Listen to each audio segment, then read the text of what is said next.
Hi everyone, it's me Momsy. Welcome to day 7 of our 21 days Self-Love Evolution Challenge.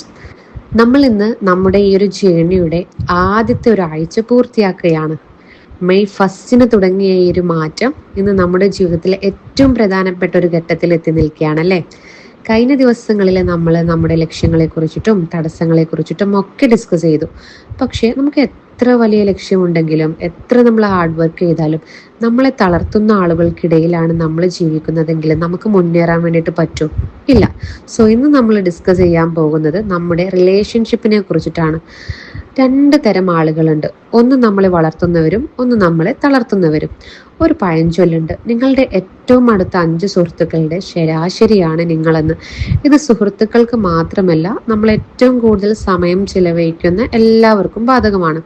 For example ആയിട്ട് പറയുകയാണെന്നുണ്ടെങ്കിൽ, നിങ്ങളൊരു പുതിയ കാര്യം തുടങ്ങാൻ പ്ലാൻ ചെയ്യുമ്പോൾ നിന്നെക്കൊണ്ട് ഇതൊന്നും പറ്റില്ല, നിനക്ക് ഇതിൻ്റെയൊക്കെ വല്ല ആവശ്യം ഉണ്ടോ എന്ന് പറയുന്നവരാണോ നിങ്ങളുടെ കൂടെയുള്ളത്? അതോ നമുക്ക് ഒരുമിച്ച് ശ്രമിച്ചു നോക്കാം, നമുക്കെല്ലാം സെറ്റാക്കാം എന്ന് പറയുന്നവരാണോ നിങ്ങളുടെ കൂടെ ഉള്ളത്? അതല്ല, നിങ്ങളൊരു സ്റ്റുഡൻ്റ് ആണെന്നുണ്ടെങ്കിൽ നിങ്ങളുടെ പഠനത്തെ കളിയാക്കുന്ന ഫ്രണ്ട്സ് ആണോ നിങ്ങളുടെ കൂടെ ഉള്ളത്? ഇവരൊക്കെ നിങ്ങളുടെ വളർച്ചയ്ക്ക് തടസ്സമാണ്. ആൻഡ് നിങ്ങളൊരു അമ്മയാണെങ്കിൽ നിങ്ങളുടെ സ്വപ്നങ്ങളൊക്കെ അമിതമോഹം എന്ന് വിളിക്കുന്നവരാണോ നിങ്ങളുടെ കൂടെയുള്ളത്?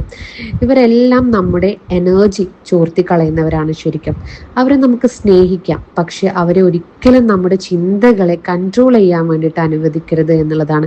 സോ ഇന്നത്തെ ടിപ്പ് വളരെയധികം ചെറുതാണ്, ക്വാളിറ്റി ഓവർ ക്വാണ്ടിറ്റി. നമുക്ക് ചുറ്റും ഒരുപാട് ആളുകൾ ഉണ്ടായിരിക്കണം എന്നില്ല, പക്ഷെ ഉള്ളവരെ നമ്മളെ ബഹുമാനിക്കുന്നവരും സപ്പോർട്ട് ചെയ്യുന്നവരും ആയിരിക്കണം. നമ്മളെ എപ്പോഴും കുറ്റപ്പെടുത്തുന്നവരോട് നമ്മൾ ഡിസ്റ്റൻസ് കീപ്പ് ചെയ്യാൻ വേണ്ടിയിട്ട് പഠിച്ചു തുടങ്ങണം. ഇത് ദേഷ്യപ്പെട്ടുകൊണ്ടാവരുത്, മറിച്ച് നമ്മുടെ സമാധാനത്തിനായി നമ്മൾ എടുക്കുന്നൊരു തീരുമാനമാകണം. ഓക്കെ.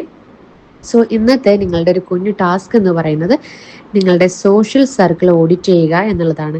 സോ നിങ്ങളുടെ നോട്ട്ബുക്ക് എടുക്കുക, അതിൽ ഫസ്റ്റ് നിങ്ങളെ എപ്പോഴും പ്രോത്സാഹിപ്പിക്കുന്ന ഒരാളുടെ പേര് എഴുതുക, അവർക്ക് ഗ്രാറ്റിറ്റ്യൂഡ് അറിയിക്കുക. ആൻഡ് സെക്കൻഡ് തിങ്, നിങ്ങളുടെ എനർജി ചോർത്തി കളയുന്ന ഒരാളുടെ പേര് എഴുതുക, അവരോട് ഇന്ന് മുതൽ നിങ്ങൾ ഒരു ഡിസ്റ്റൻസ് കീപ്പ് ചെയ്യാൻ വേണ്ടിയിട്ട് തീരുമാനമെടുക്കുക. ആൻഡ് തേർഡ് തിങ്, നിങ്ങൾ മാതൃകയാക്കാൻ ആഗ്രഹിക്കുന്ന ഒരാളുടെ പേര് എഴുതുക, അവരുമായി കൂടുതൽ നിങ്ങളുടെ ഡ്രീംസ് കാര്യങ്ങളെ കുറിച്ചിട്ടൊക്കെ നിങ്ങൾ സംസാരിക്കാൻ വേണ്ടിയിട്ട് തുടങ്ങുക. കൂടുതൽ സമയം അവരോട് ഇടപഴകാൻ വേണ്ടിയിട്ട് തുടങ്ങുക എന്നുള്ളതാണ്. ഓക്കെ. ബന്ധങ്ങൾ തിരഞ്ഞെടുക്കുന്നത് ശരിക്കും നമ്മുടെ കൈകളിലാണ്. So choose people who make you feel like you are enough. So നമ്മുടെ ഇന്നത്തെ സെഷൻ നിങ്ങൾക്ക് ഇഷ്ടപ്പെട്ടിട്ടുണ്ടെങ്കിലും അതുപോലെ തന്നെ ഇന്നത്തെ ടാസ്ക് കാര്യങ്ങൾ നിങ്ങൾ ചെയ്തിട്ടുണ്ടെങ്കിലും ഡേ 7 ഡൺ എന്ന് നിങ്ങൾ കമൻറ്റ് ചെയ്യുക.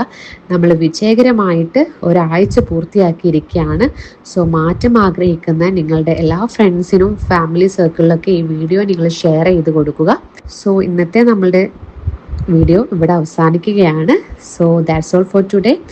Thanks for watching. See you tomorrow.